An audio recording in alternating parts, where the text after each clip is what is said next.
સમાચારમાં વાત કરીએ તો મહત્વપૂર્ણ સમાચાર પ્રાપ્ત થયા છે તો કહી શકાય કે શિક્ષણ જગતમાં પ્રથમવાર સ્પોર્ટ ડે યોજાશે તો રોડ પર ભિક્ષા માંગતા બાળકોનો સ્પોર્ટ ડે છે તે આયોજન કરવામાં આવ્યું છે એએમસી સ્કૂલ બોર્ડ અને ગુજરાત હાઈકોર્ટ સ્પોર્ટ ડે યોજશે તો બીજી તરફ સ્પોર્ટ એક્ટિવિટી નિહાળવા હાઈકોર્ટના ચીફ જસ્ટિસ પણ ખાસ રીતે ઉપસ્થિત રહ્યા હતા।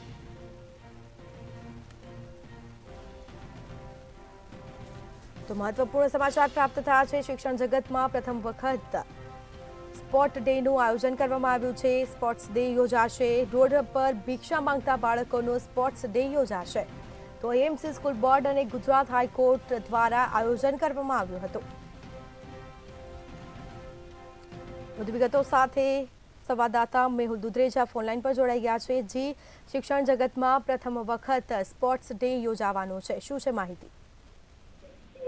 જે પ્રમાણે અમદાવાદ શહેરના જે બાળકો જે સિગ્નલ ઉપર રહેતા ભણ્યા વગરના રહેતા હતા તેની માટે સિગ્નલ સ્કૂલ શરૂ કરવામાં આવી।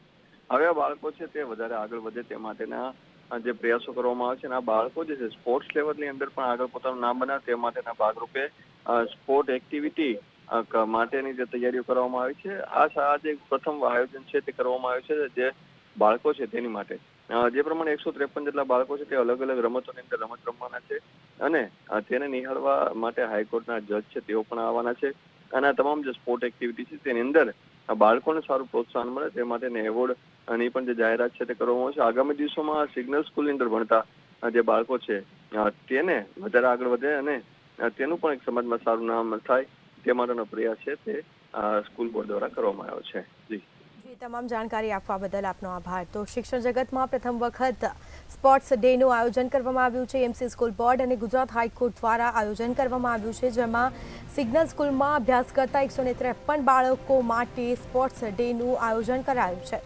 તો સ્પોર્ટ્સ એક્ટિવિટી નિહાળવા હાઈકોર્ટના ચીફ જસ્ટિસ પણ ખાસ રીતે ઉપસ્થિત જોવા મળશે। તો રોડ પર ભિક્ષા માંગતા બાળકો માટે આ સ્પોર્ટ્સ ડે છે તેનું આયોજન કરવામાં આવ્યું છે અનેક અધિકારીઓ પણ ઉપસ્થિત રહેશે। એએમસી સ્કૂલ બોર્ડ અને ગુજરાત હાઈકોર્ટ દ્વારા સ્પોર્ટ્સ ડેનું આયોજન કરવામાં આવ્યું છે।